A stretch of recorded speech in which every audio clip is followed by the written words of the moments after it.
Split kay Sian Vice pasimpleng pinapaamin si Kim.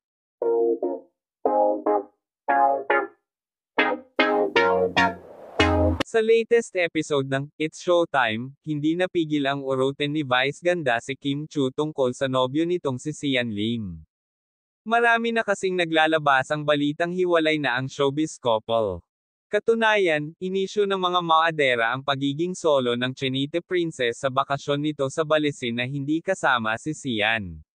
Sa segment ng Tawag ng Tanghalan, nakipagtsikahan sina Kim, Vice at maging si Vong Navarro sa isang contestant. Sa kanilang huntahan, nasabi ni Kim kung ano para sa kanya ang true love.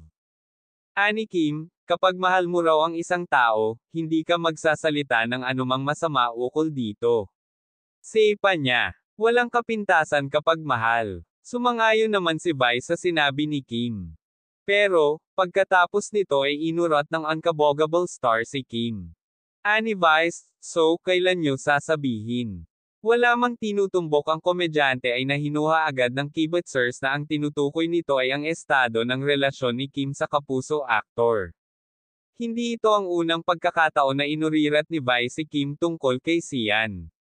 Sa nakaraang episode ng Tawag ng Tanghalan, tinanong ni Vice si Kim tungkol sa personal nitong buhay.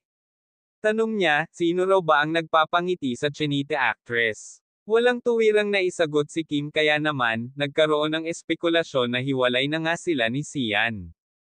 Hindi pa nakontento si Vice kaya naman sinundan pa ulit ito ng isa pang tanong. Ano ang pwede mong sabihan na kulang kapag wala siya? Tila na blanko ng ilang sandali si Kim sa tanong na ito ni Vice kaya kinantsawan ito ng komedyante.